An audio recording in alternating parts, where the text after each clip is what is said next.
우리가 말세의 특징에 대하여 엔드타임 이 시간을 갖고 있습니다.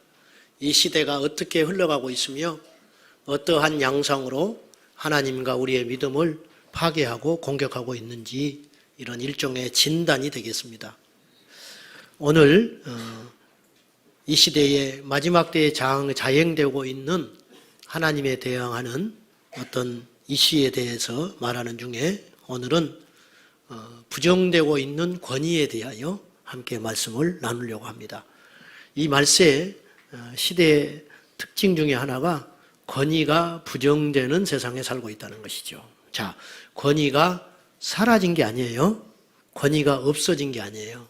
단지 권위를 인정하지 않으려는 시대에 살고 있다. 그런 뜻입니다. 하나님은 이 세상에 세워놓은 질서가 있습니다. 그리고 그 질서를 통해서 하나님이 이 세상을 통치하시고 우리를 이끌어가고 있습니다. 그래서 제일 무서운 세상이 어떤 세상이냐면 무질서한 세상입니다. 여러분이 이해하고 들으셔야 됩니다. 독재보다 무서운 건 무질서한 세상입니다. 독재보다 무서운 것은 무질서한 세상이다. 그래서 하나님께서 애초에 세우신 세상은 질서가 있는 세상이었습니다. 근데 범죄함으로 사탄의 출현으로 이 질서가 깨어져 버렸습니다. 이것을 뭐라고 하냐면 혼돈의 세상이라고 해요. 그래서 창세기 1장 1절은 이렇게 시작해요. 태초에 하나님이 천지를 창조하시니라. 그래놓고 갑자기 2절에 흑암이 깊음 위에 있고 땅은 공허하며 그렇게 시작하죠. 하나님의 신은 수면 위에 운행하시니라. 그러면 공허하라는 말은 비어있다는 말이에요. 내 마음이 이렇게 공허한지 몰라. 하나님은요 공허함을 창조하지 않았어요. 예수님이 우리 안에 계시면 공허함이 없어요. 그러니까 내 마음이 공허하다라고 표현하는 것은 하나님께서 원하는 그 상태가 아닌 거예요. 흑암, 하나님은 빛을 창조하신 분이지 하나님은 어둠을 창조하지 않았어요. 그런데 흑암이 있었고 공허함이 있었고 혼돈이 있었다.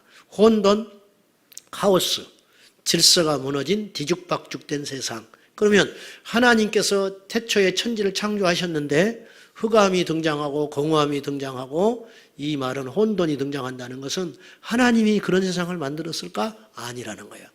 창세기 1장 1절과 2절 사이에는 깊은 중간에 큰 사건이 하나 있었어요. 그게 뭐냐면 사탄의 반역이에요. 사단이 하나님을 대적하자 흑암이 생기고 공허함이 생기고 이런 혼돈이 생기기 시작했다. 그리고 혼돈된 세상을 하나님께서 바로잡기 위해서 내려주신 결정이 있는데 예수 그리스도가 오신 사건이에요. 그러니까 구원을 이룬다는 것은 질서를 잡아간다는 뜻이에요.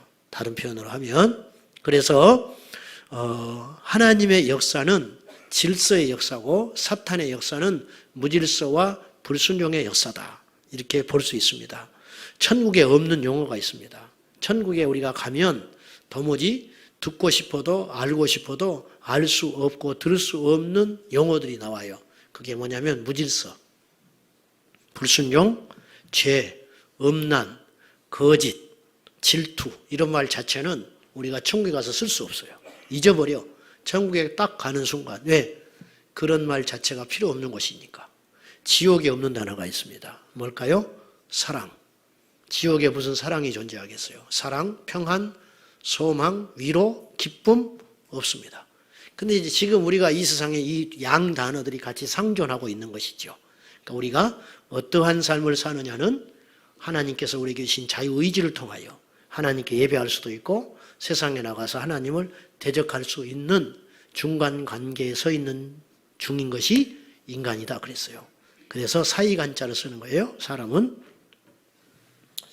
오늘 본문의 말씀 7절을 한번 보시기 바랍니다. 자, 봅시다. 시작. 그런즉 너희는 하나님께 복종할지어다. 마귀를 대적하라.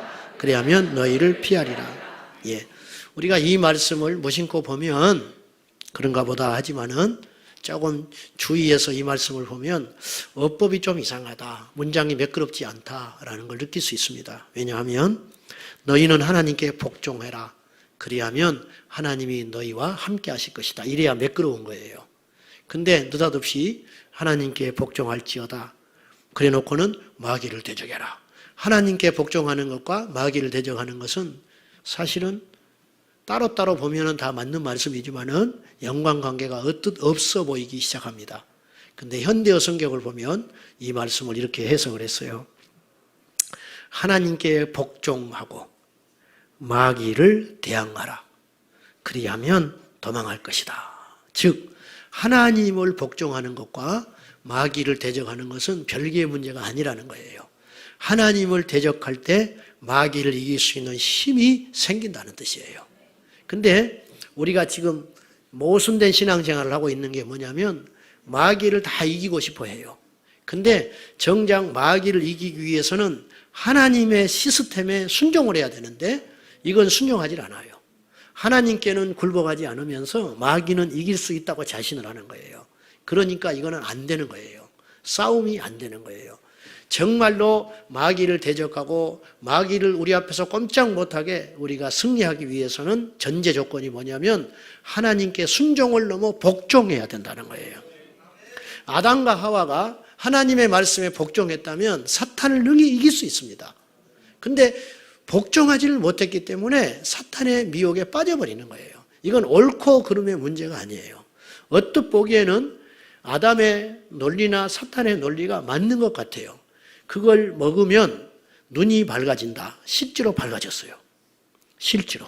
그래서 자기가 벌거벗은 줄 알게 된 거예요. 하나님은 그걸 먹으면 죽는다고 그랬어요. 그러나 죽지 않았어요. 그렇죠?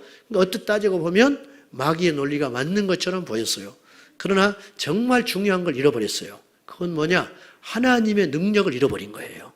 그래서 마귀를 못 이기는 것입니다. 우리가 이런 차원에서 접근할 수 있어야 됩니다. 다시 하나님께서 이 땅을 통치하고 다스려가는 힘이 있다. 그건 뭐냐? 질서다. 이 질서가 왜곡되고 깨뜨려질 때 이 세상은 대혼란에 빠져서 스스로 멸망길로 갈 수밖에 없다라는 것을 알아야 됩니다. 자, 그러면 하나님이 이 질서를 세워갈 때에는 권위자를 세워가지고 하나님이 어떤 일을 하세요? 첫째 권위는 하나님의 권위예요. 하나님의 권위. 자, 우리 하나님께서 가지신 위치가 있는 거예요. 그걸 인정하지 않는 게 죄예요. 그러니까 하나님의 권위를 부정하는 것이 죄예요. 그걸 사람들은 몰라요. 그래서 그것이 죄가 아닌 줄 알고 하나님을 인정하지 않고 하나님을 부정하며 하나님이 말씀하신 룰, 그것을 자꾸 깨뜨리면서 살아가는 거예요. 그래서 하나님을 대적해요. 이를테면 남녀의 질서가 있는 거예요. 근데 이걸 깨뜨려요. 이게 동성애예요. 자, 먼저 우리가 첫 번째로 생각할 것은 하나님을 향한 권위에 대하여 우리가 어떤 자세를 가져야 되느냐 하는 걸 알아야 돼요. 이사야서 43장 21절을 여러분 함께 보시기 바랍니다. 시작. 나를 찬송하게 하려 함이니라. 아멘. 지난주 말씀에 예수님께서 부활 승천에 가시면서 당신을 이어서 우리가 이 세상을 싸워 이기시라고 남겨준 값진 유산들이 세 가지가 있다고 그랬어요. 성령님, 말씀, 교회. 그런데 교회의 주인이 누구냐? 내가 이 반석 위에 내 교회를 세우리니 음부의 권세가 이기지 못하리라. 예수님은 소유권을 분명히 하셨어요. 교회의 주인은 나다. 내가 세웠다.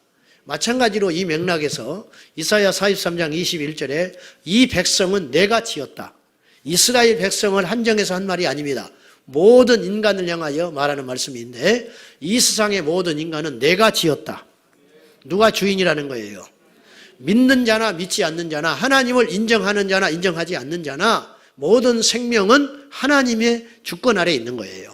하나님이 주인이에요. 근데 하나님이 우리 인간을 만드실 때 목적이 있다는 거예요. 우리끼리 결혼하고 잘 먹고 잘 살라고 만든 게 아니고 행복하게 살라고 만든 게 아니고 폼내면서 살라고 만든 게 아니고 치장만 하고 살라고 만든 게 아니고 하나님 우리를 만드실 때는 분명히 목적이 있다는 거예요. 교회를 만들 때도 목적이 있었어요. 음부의 권세를 이기라고. 그러니까 이거 해야 교회인 거예요. 사람을 만드실 때 하나님이 목적이 있었다는 거예요. 그게 뭐냐?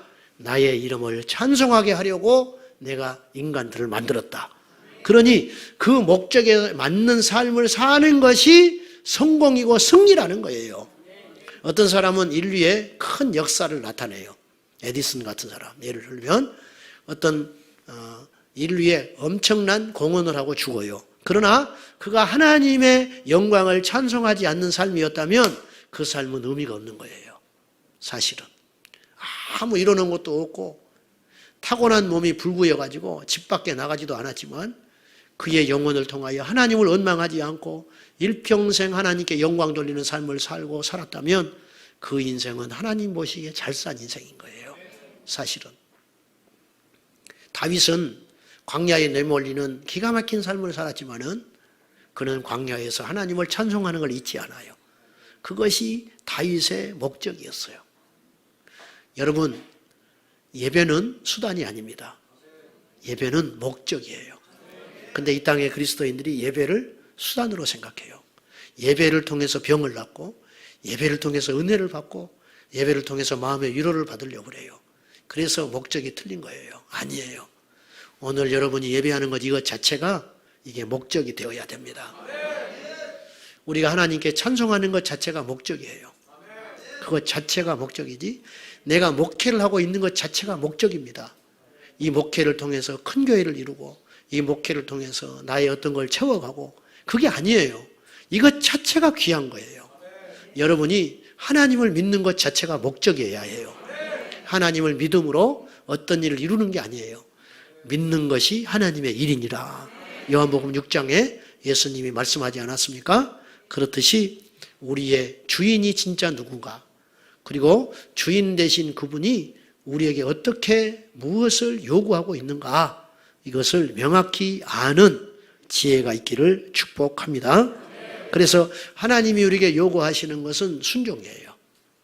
너희는 나를 위해서 살아라. 내 영광을 위해 살라. 그렇게 말씀하고 있는 것입니다. 인간은 왜 하나님을 영광을 돌려야 되는가? 왜 하나님을 믿어야 되는가? 그런 질문을 던질 수 있습니다. 그런 질문은 가당치 않습니다. 하나님이 믿으라 하셨으니까 믿어야 되고 하나님께서 영광을 돌리라 했으니까 영광을 돌리는 것뿐입니다. 다른 이유는 없어요. 그런데 제가 한번 질문할게요. 여러분 하나님 사랑하십니까? 다 사랑한다고 그래. 왜 그런지 알아요? 쉬우니까. 하나님은 영이라서 안 보이거든요. 하나님 다 사랑한다고 그래. 그럼 또 물을게요. 여러분의 이웃을 사랑합니까? 왜 답을 못 하세요? 하나님을 사랑하는 것과 이웃을 사랑하는 건 별개가 아니라는 거예요. 그죠? 내 이웃을 네 몸처럼 사랑하라. 그랬죠? 그러면 여러분 하나님을 공경하시죠? 하나님께 순종하시죠? 뭐 쉬워. 왜냐? 안 보이니까. 그냥 순종한다고 해버리면 되니까. 근데 물을게요. 부모님에게 순종합니까? 또 아멘을 해버리네. 여러분 직장 상사에게 순종하세요? 안 해요? 안 하는데 어떻게 하나님께 순종한다는 소리를 해요? 하나님이 이 땅에 질서를 세웠다고 그랬죠. 원칙이 있어요. 근데 99% 하나님은 이 인류사 가운데 직접 개입하지 않으세요. 예를 들면 사탄을 주님이 손봐버리면 눈만 한번 깜짝 해버리면 끝나버립니다. 사탄은. 그냥 손만 한번 들어버리면 사탄은 멸망할 존재예요. 그 정도로 하나님은 크고 광대하세요.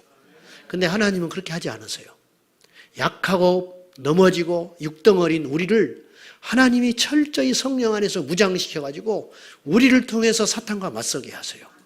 도대체 하나님 왜 이렇게 하시는가? 이런 일을 통하여 하나님이 하시고자 하는 일이 뭐냐면 영광을 하나님이 받으시는 거예요.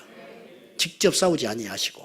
마찬가지로 하나님이 이 땅을 통치해 가실 때 직접 당신께서 권위로 여러분 하늘에서 구름으로 글씨만 몇 번 써버려도 우리나라 사람들 다 예수 믿을 수 있어요.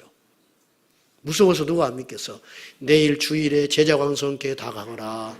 일산에 공중에다가 구름으로 손이 나타나서 써버렸다고 생각해봐요. 첫 주에는 안 올지 몰라. 그 다음에 다음 주에 또 글씨가 또 나타났어. 아무개 안 갔지. 이번에도 안 가면 너는 끝장난다. 근데 또 안 갔어. 근데 그 사람이 진짜 끝장나버렸어. 그런 것이 신문에 몇 번만 나버려봐요. 난리 날 거예요. 난리나. 뭐 우리 교회가 뭐 거리가 멀다 그런 거 중요하지 않아. 목사가 뭐 설교를 잘한다 못한다 그거 중요한 거 아니야. 무조건 가야 돼. 근데 하나님이 그렇게 하지 않으세요. 하나님이 간접적으로 역사하세요. 그래서 우리에게 필요한 게 뭐냐면 믿음인 거예요. 간접적으로 하나님이 일을 하시기 때문에 믿음이 필요해요. 그리고 그 믿음에는 엄청난 보상이 있는데 천국의 보상을 준다는 거예요. 이게 하나님이 일하시는 양식이에요. 그래서 마찬가지로 이 땅에 하나님께서 어떤 룰을 정하시고 질서를 만드셔서 끌어가시는데 직접 하나님께서 개입하셔서 권위로 일하지 아니하시고 대행자를 세워서 일을 하신다는 거예요. 그러니 하나님께는 순종하기는 쉬운데 내 눈앞에 보이는 하나님이 세운 신적 대리자에게 순종하는 건 쉽지 않아요. 근데 그것에 순종할 때 하나님께 순종하는 것과 같다는 거예요. 그래서 첫 번째 하나님께서 허락하신 권위가 있는데 사회적 그리고 자연적 권위자들이에요. 즉 연장자는 하나님께서 나에게 권위자로 허락하신 거예요. 그래서 나보다 연장자는 존중받아 마땅한 거예요. 이게 단순한 도덕이 아니고 하나님께서 그렇게 말씀을 해 놓으셨어요. 그리고 사회적 권위도 있는 거예요. 로마서 13장 1절은 하나님이 우리에게 허락하신 권세에 대하여 이렇게 이야기합니다. 시작. 권세는 나지 않음이 없나니 모든 권세는 다 하나님께서 정하신 바라. 각각의 사람들은 각기 위에 권세가 있을 것이다. 어디 가든지 있다. 우리 교회 와도 있고 집에 가도 있고 시장에 가도 있고 일을 하러 가도 있고 전쟁을 하러 가도 있어요. 항상 있어. 학교에 가도 있고. 근데 너희들은 각 사람은 말할 것 없이 너희에게 허락한 그 권세자들에게 순종해야 된다. 그 이유가 뭐냐면 그들이 옳기 때문이 아니라는 거예요. 하나님이 그 권세를 허락했기 때문에 그 위치에 있는 것이니까 무조건 순종해야 된다. 이렇게 이야기하고 있는 거예요. 어려워요? 쉬워요? 어렵습니다. 왜 어렵냐? 때로는 그 권세자들이 악한 자들이 있어요. 나보다 못한 자가 있어요. 그래서 순종하기가 쉽지 않아요. 근데 이것을 거부할 때는 하나님께 거부하는 것과 같다는 거예요. 교회 주차하러 왔는데 그렇게 말을 안 듣는다네. 주차위원들한테 창문 좀 내려보라고. 안 내린대. 죽기 살기로 안 내려고 뺑뺑뺑 헤매다가 집에 간대. 하나님이 그 시간에 그들을 권세자로 세운 거예요. 주차위원이라고 하는 권세자로.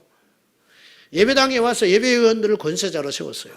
좀 들어가시라고. 안 들어가요. 네가 뭔데 나한테 그러냐는 거야. 그러면서 하나님의 질서가 꼬이기 시작해요. 그리고 은혜를 못 받아요. 그리고 죄가 일어나기 시작해요. 이건 아주 작은 일입니다. 하다못해 식당에 밥을 먹으러 가도 권세자가 있습니다. 손님 이리 앉으시죠. 희끗 쳐다봐요. 내 돈 내고 내가 밥을 먹는데 네가 뭔데 이리 와서 앉으라 저기 앉으라 해. 그때부터 어그러지기 시작하는 거예요. 그러한 일들이 너무 많이 자행되고 있어요. 저는 하나님을 몰랐을 때 불순종의 자식으로 살았어요. 이 이치를 깨닫지를 못했어요. 지금도 이걸 깨달아 가고 있는 중에 있는 것에 불과해요. 저에게도 권세자가 있어요. 목사님들 모임에 가면 선배님이 계십니다. 그분들이 나보다 못날 수 있어요. 솔직히. 말도 안 되는 소리를 하실 수도 있습니다. 그러나 그분이 그 자리에서 마이크를 잡고 이야기할 때 나는 따라야 되는 거예요. 왜냐? 하나님께서 그 권세자들을 세웠기 때문에. 여기서 중요한 포인트가 하나 있는데 부당한 일에 대해서도 우리가 순종해야 되느냐는 거예요. 그건 아닙니다. 그러면 무엇이 부당하며 무엇이 부당하지 않느냐 기준이 있어야지요. 그것은 내 감정이 아니에요. 그건 나의 기준이 아니에요. 그것은 하나님 말씀의 기준에 따라야 됩니다. 그러니까 하나님이 우리에게 통치자로 세운 존재들이 있죠. 직장에 상사가 있을 수 있죠. 그들이 내리는 명령 중에 하나님의 말씀과 입에대면 저항해야 됩니다. 아나니아와 사드락과 메삭과 아벳느고가 왕의 부당한 명령을 들었습니다. 금신상을 세워놓고 절해라. 왕의 명령이니까 따라야 하지만 하나님이 세운 권세자가 분명하지만 그 왕도 하나님이 세운 거예요. 하나님이 세우지 않았으면 왕이 못 돼요. 근데 하나님이 세운 왕임에도 불구하고 그 왕이 내린 명령은 틀린 명령이었어요. 뭐냐? 하나님의 법에 위배되는 명령을 했어요. 그렇기 때문에 목숨을 걸고 저항하는 거예요. 집에 가면 하나님이 세운 권위자가 있다고 그랬어요. 부모님, 부모를 공경해야 됩니다. 근데 그 부모님이 나에게 명령해요. 제사상에 가자. 안 가야 됩니다. 제사상에 절하면 안 됩니다. 왜냐? 부모의 법보다, 부모의 말씀보다 더 크고 부모를 허락하신 진짜 주인이 있다는 거예요. 나에게 부모를 주신 분이 있다는 거예요. 그분이 더 크신 분이에요. 그분이 명령하시기를 우상에 절하지 말아라. 그건 귀신에게 절하는 것과 같다 했기 때문에 안 해야 되는 거예요. 사실은 이건 분명해요. 근데 우리가 믿음이 없거나 혹은 타협하기 때문에 복잡해지고 갈등이 일어나는 것뿐이에요. 명확하게 할 때 하나님이 우리와 함께 하시고 승리케 해 주신다는 사실이에요. 그래서 이런 것들을 우리가 잘 정리를 해서 사회적, 자연적 권위자들이 있으니 그들에게 순종하는 것이 옳다. 단지 하나님의 말씀에 어긋날 때는 저항해야 된다. 그러니 우리가 그걸 알려면 하나님 말씀을 부지런히 읽고 깨닫는 지혜가 있어야 하겠지요. 또 하나님이 세운 질서들이 제법 많이 있는데 남녀의 질서도 있는 거예요. 남녀의 질서. 이것은 이제 페미니즘의 어떤 오염된 산상으로 너무 많이 지금 이 세상에 엉켜 있어요. 이건 나중에 또 시간을 들여서 따로 말씀드릴 기회가 있을 것인데요. 성경은 남자에게 순종하라는 게 아니고 남편에게 순종하라고 그랬어요. 남편에게 순종해야 돼요. 아셨어요? 남자들만 아멘을 하고 있어요. 남편에게 순종해야 할 이유가 있습니다. 남편답기 때문에 순종하는 게 아니에요. 하나님이 세웠기 때문에. 근데 우리 젊은 청년들 중에서도 다른 건 순종할 수 있는데 이런 메시지에 대해서는 페미니즘에 물들어가지고 순종하지 않겠다고 마음으로 저항하는 사람들이 제법 있어요. 그러니 이건 가짜라는 거예요. 결국은 내 의와 내 사상이 기준이 되어서 예수님을 믿고 있다는 뜻이에요.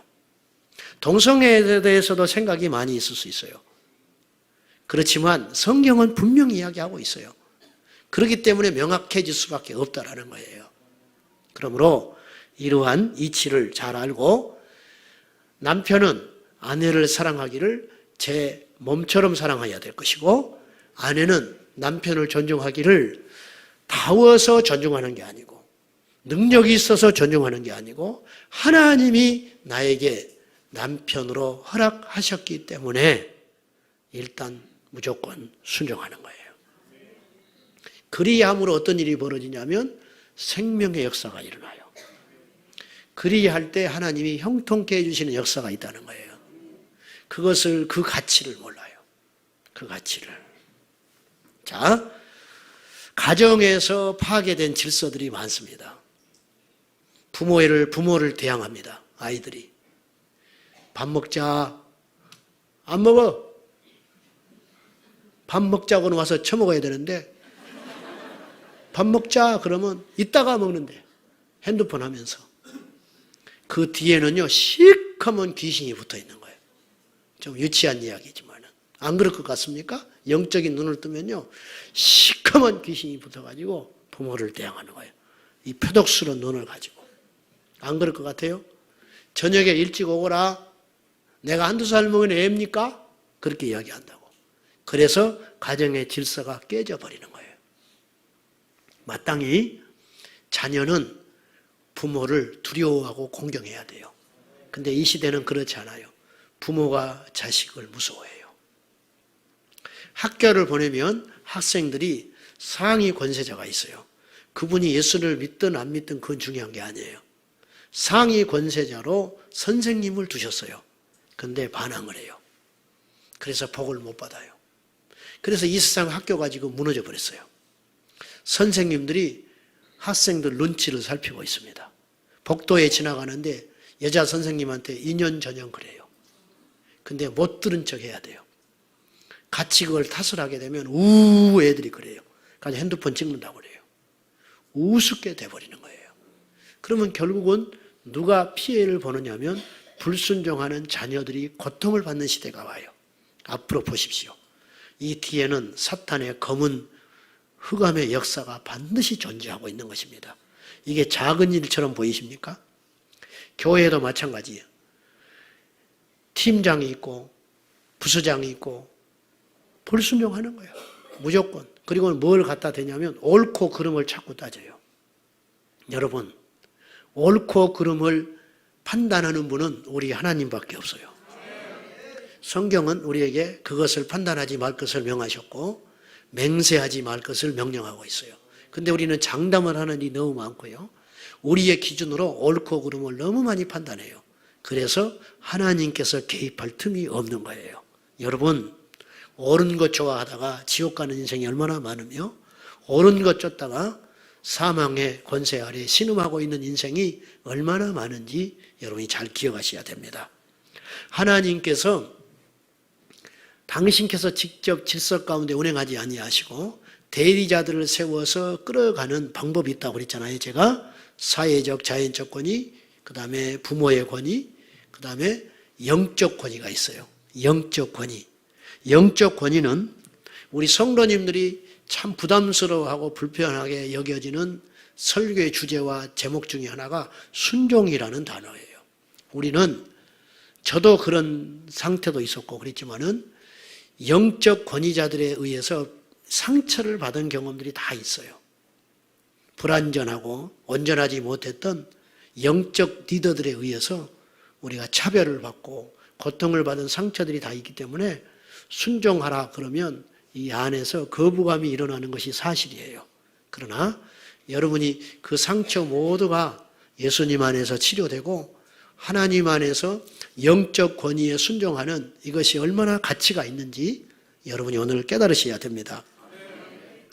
민수기 12장에 보면은 잘 아시는 대로 모세가 큰 실수를 합니다. 어떤 실수냐면 이방 여인을 택하여 아내로 삼습니다. 노망이 났는지 120살이 다 된 이 영감이 갑자기 흑인 구스 여인을 첩으로 삼아버려요. 이건 분명히 잘못했어요. 이스라엘 백성 중에 첩을 삼아도 문제가 되는 일이에요. 근데 이방 여인을 율법을 지키라고 명령하는 모세가 그것을 스스로 깬 거예요. 그때 들고 일어난 사람이 그의 누나였습니다. 미리암, 그리고 그의 형 아론이 모세를 비방하고 나섰습니다. 모세는 마땅히 비방받을 만한 행동을 했고 미리암과 아론의 논리는 틀린 것이 없었습니다. 맞았습니다. 그런데 하나님은 뜻밖의 결정을 합니다. 하나님은 모세의 손을 들어줍니다. 여기서 이제 우리가 하나님의 심정을 알아야 돼요. 모세가 옳기 때문에 그런 건 아니에요. 하나님의 깊은 뜻이 있는데 옳고 그름보다 중요한 건 뭐냐면 질서다. 그래서 민수기 12장 8절에 하나님께서 진노하시는 이유에 대하여 이렇게 말씀을 합니다. 시작. 하지 아니하며 그는 또 여호와의 형상을 보거든 너희가 어찌하여 내 종 모세를 비방하기를 두려워하지 아니한다. 모세는 내 종이야. 내 일을 대신 수행하는 나의 종이야. 그런데 내가 지금까지 여러 선지자가 있었는데 그들에게는 내가 꿈으로 계시했어. 간접적으로 내가 말을 했어.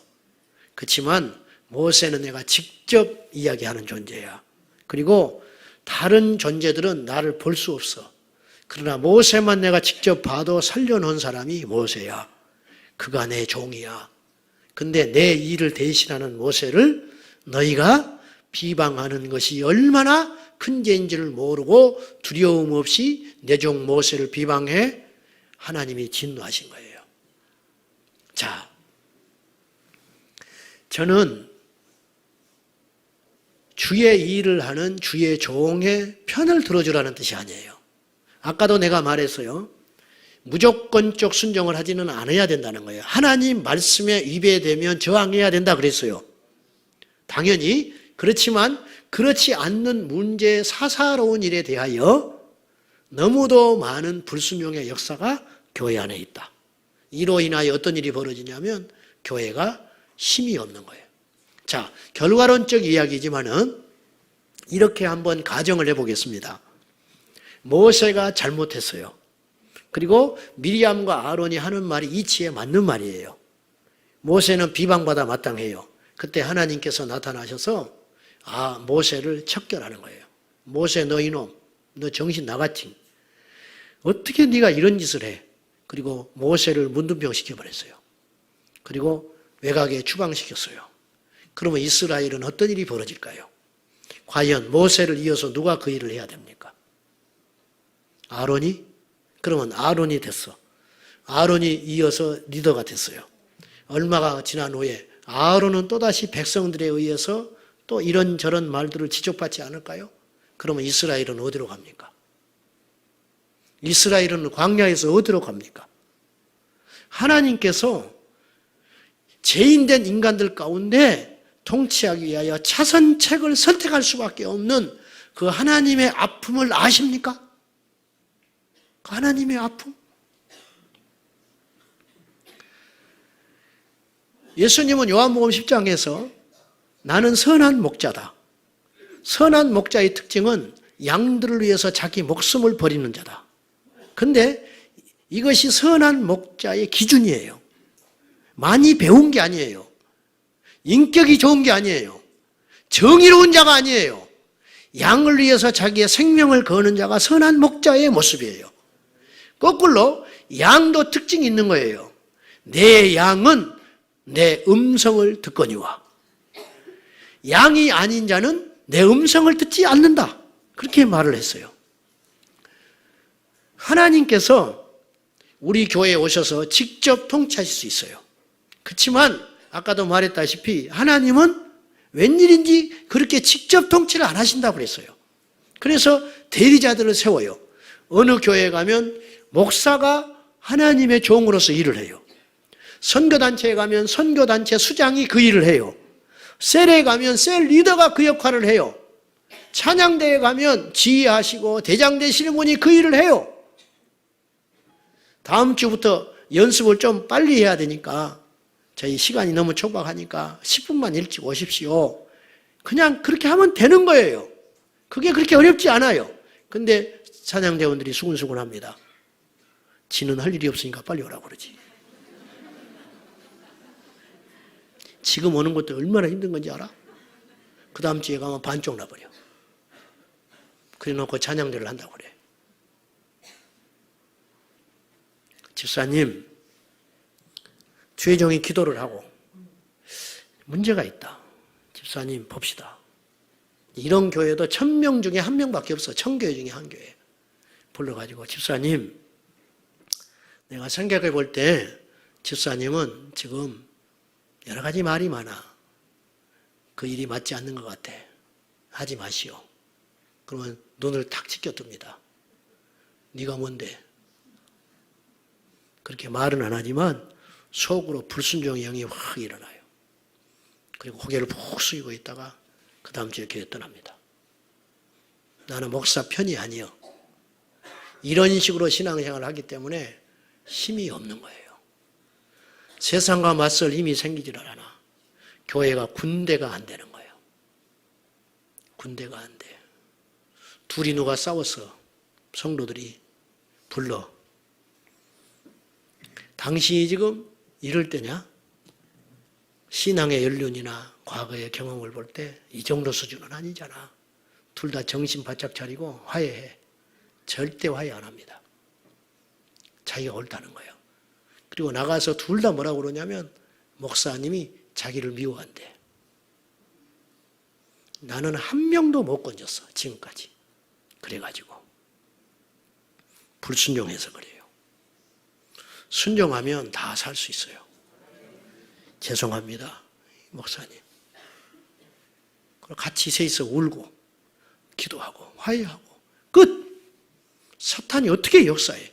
하나님께 복종하는데, 하나님이 세운 질서에 순종하는데 사단이 어떻게 역사해요? 여기서 삐죽삐죽하기 시작하는 거예요. 사단이 계속 와서 장난질 해버리는 거예요. 노략질하고 옳다, 아니다, 내가 더 옳다, 아니야 내가 맞다, 누가 요새 그렇게 하냐, 엉망진창이 돼가지고 나중에는 어디로 가야 할지도 몰라. 금요일 날 고양시에서 조례법안이 통과가 돼버렸다고 그랬어요. 목사님들이 사람들을 동원해가지고 반대해야 되거든요. 못해. 말도 안 하시는지는 모르지만 말을 해도 성도들이 듣질 않아. 듣질 않아. 몇천 명씩 모이는 교회도 10명도 동원을 못해. 이래가지고 어떻게 우리가 세상을 이깁니까? 교회에서 목사님이 재진 있는 일이 아니고 요새 우리가 기도해야 됩니다. 우리 특별 새벽기도 합시다. 해야 되는 거예요. 이유가 없어. 기도하자면 해야 되는 거야. 모입시다. 모여야 되는 거예요. 그 일이 잘못된 일이 아니면 모든 영적 권위와 동력이 상실돼 버렸어요. 이것이 계속 교회 안에 흘러가는 거예요. 가지고 교회 학교 아이들도 말 안 듣지요. 교사들도 말 안 듣지요. 부원들도 말 안 듣지요. 제각기 자기 속에 소위 어른대로 행하고 돌아다니는 거예요. 그러면서 예배를 드린다고 앉아있어. 그러면서 하나님을 믿는데, 그러면서 자기는 하나님께 순종을 한대, 그러면서 자기들은 하나님을 사랑한대. 그러니 얼마나 이게 엄청난 모순의 일이냐 그 말이에요. 사랑하는 여러분, 인간은 어차피 죄인인데 죄인된 우리를 하나님께서 완악하고 죄인된 광야에서 400년 동안 종살이에 찌들어가지고 종의 근성을 못 버리고 있는 이스라엘 백성들을 광야에서 40년 동안 살아가게 하면서 생존하게 할 수 있는 유일한 방법은 뭐냐? 하나님은 대리자를 세워서 말씀을 하시고 그 말씀대로 쇠마 들으라. 제발 들으라.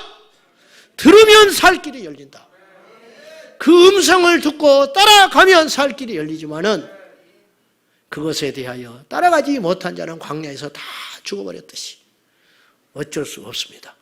이 약하고 배어간 세상에 우리가 승리하기 위해서는 하나님은 말씀하시는 분이고 하나님이 어떤 일을 행하시는 분이고 그 일에 따라서 순종하고 나갈 적에 우리에게 약속하신 보상이 있다는 걸 꼭 기억하고 이것에 따라 나가는 예수님의 군대가 되시기를 주님의 이름으로 축원합니다. 이 세상 곳곳에 권위가 다 무너져 버렸습니다. 이것을 수축해야 됩니다. 가난해도 괜찮습니다.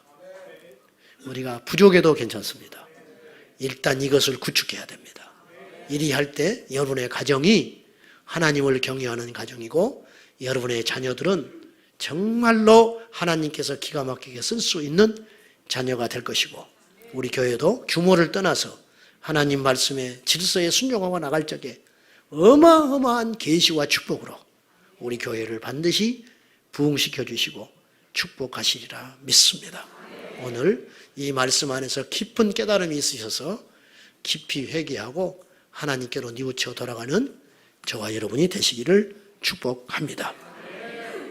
기도합시다. 하나님, 이 땅 곳곳에서 무너져 내리고 있는 권위를 보십시오. 무너져버려 파헤쳐버린 질서들을 보십시오.